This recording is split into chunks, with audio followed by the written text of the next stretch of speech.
Jonesy and Amanda. Jam Nation. It's such a beautiful day. I was out in the surf yesterday and I was chatting to one of the chaps out there. They'd been to the new Homebush Surf Park. Can I ask you, has this been purpose-built or have they reconfigured something else? No, it's been purpose-built. And it's actual wave after wave. Wave after wave. And he was telling me it was extraordinary. He paid $100, got an hour of surfing. And I guess there are rules so you don't all smash into each other. Well, yeah, but like there are surfing rules when you go out there, you know, you don't want to... Priority. Yeah, exactly. You don't want to be a big hog. You don't want to be dropping in on people. So those rules still apply, which kind of works out well. And you go out in little groups.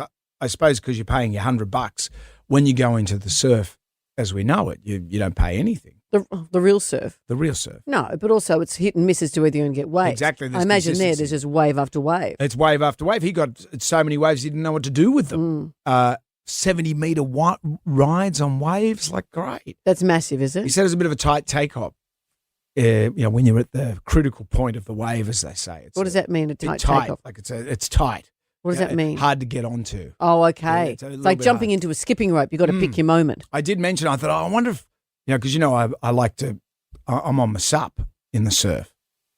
You're not going to take a stand-up paddleboard to the surf I'd just like to give it a try. I know they're much maligned. Come on. What's your beef? Seriously. Stand-up paddleboard, like to if you're in Hawaii and it's flat and you're going do-do-do and you've got a drink in your hand, the idea of you taking it to a surf park, for some reason I see the evolution of man, and you see the ape becoming the man, and then I see the sup and you'd look like a punce. I don't know. We've evolved, and then you've evolved too far. Look, I'll say this. I used to surf many years ago, and then I just stopped, because it got too competitive.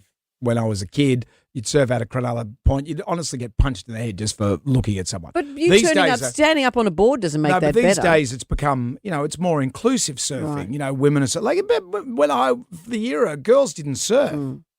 People like Lane Beachley were pioneers. That's right. I've seen Puberty Blues. But why don't I go to the surf park then? You could go in an old lady lilo with a hole in it where I put my drink. Guys, don't splash me. Don't splash me. I'm just saying.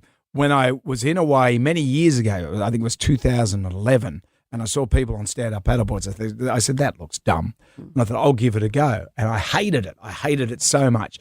And then just when I was about to hand it over to the guy, I caught a wave, and it changed everything. And I've been doing it ever since. And I don't get in people's way or anything like that, but I would. Do you ever feel embarrassed?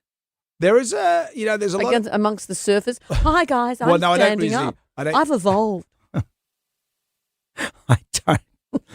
All the guys that I know, so the people I know, so it's okay. Right. But there's guys. It's a tough stern up. You're in trouble. But there's one guy I know that he had major hip surgery and he has to do it because he can't pop up on the board anymore. He used to be. So that saved him.